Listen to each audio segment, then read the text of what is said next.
Selamat siang Bu, selamat siang teman. Di sini saya Yosi Agus Lena Purba dari kelas D41C Poltekkes Kemenkes RI Medan ingin menampilkan video tentang cerpen. Di sini saya mengangkat cerpen dengan judul Harapan Si Daun Kecil karya Al-Alif. Selamat menyaksikan. Keadaan semakin memanas.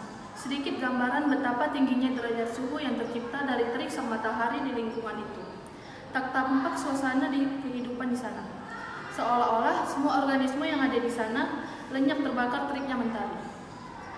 Kalaupun masih ada yang tersisa, pasti mereka sedang mencari cara guna bertahan hidup dari penyiksaan. Benar, penyiksaan berupa panasnya suhu lingkungan yang selalu terjadi setiap kali kalender Masehi berganti. Di sisi lain, pohon-pohon lebat serta semak-semak subur telah menguning. Kehijauan yang semula tercipta sudah tak ada. Hanya menyiksakan ranting-ranting pohon yang rapuh, yang tak kuat untuk menopang kuatnya hembusan angin yang menerpa. Klek. Suara patahnya ranting pohon terdengar nyaring. Walaupun itu hanya berupa ranting pohon yang seukuran jari kelingking anak balita, tampak seekor belalang yang membuat ranting pohon tadi patah. Tanpa memedulikan ranting pohon yang patah, belalang itu terus melompat untuk melanjutkan perjalanannya. Namun, tak lama kemudian belalang itu berhenti pada salah satu banting pohon yang cukup kokoh.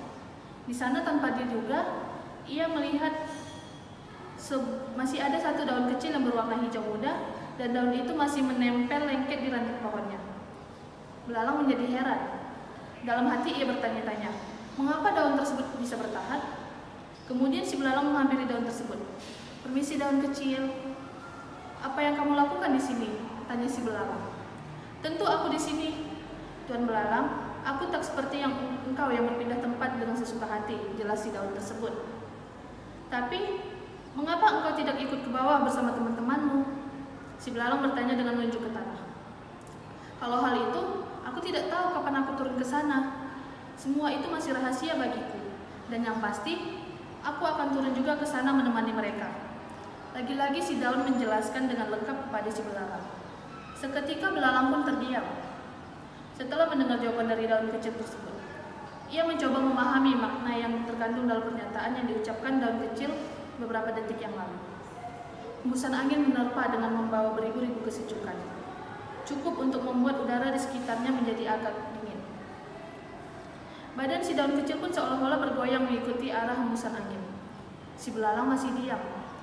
Namun, tak lupa menikmati udara sejuk yang tercipta dari terpaan hembusan angin.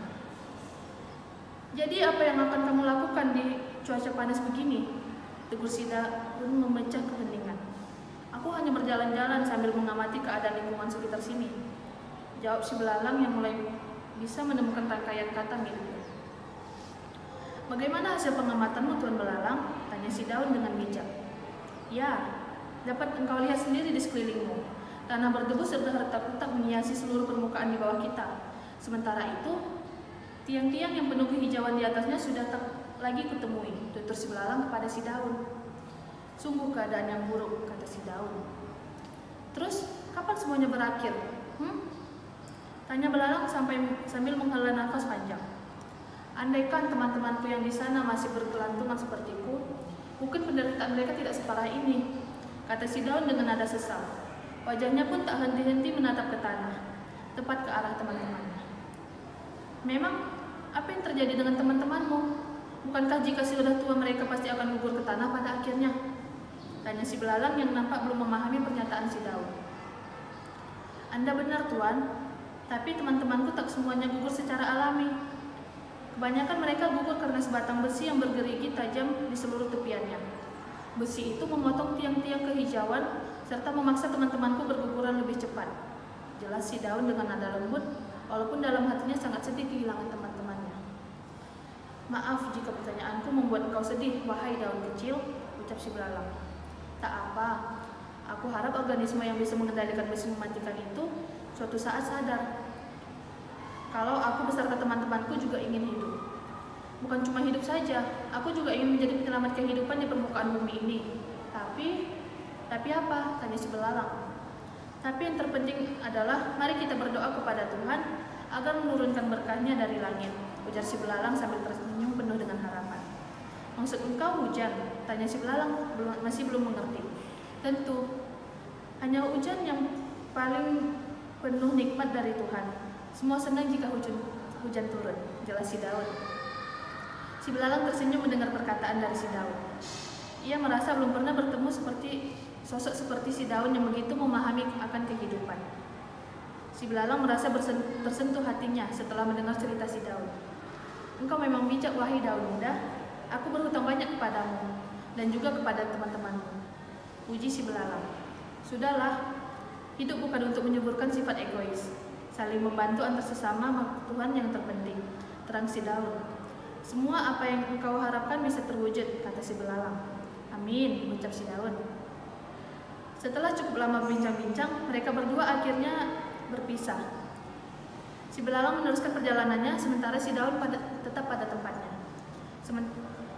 Sementara si daun tetap pada tempatnya, melekat di ranting pohon sambil menikmati hembusan angin. Beberapa hari kemudian, doa serta harapan si daun pun didengar oleh Tuhan. Dari langit yang terselimuti awan hitam kelabu, turunlah hujan yang selama ini diharapkan oleh si daun dan seluruh organisme di lingkungan kering dan tandus tersebut. Dengan begitu, kehidupan dan kehijauan di lingkungan itu bisa dimulai kembali. Namun, jika besi-besi bergerigi tajam masih belum bisa dijinakkan, akan terasa sia-sia seluruh pengorbanan dan harapan si daun beserta teman-temannya. Baik, sekian pembacaan cerpen tentang harapan si daun kecil. Terima kasih sudah menyaksikan.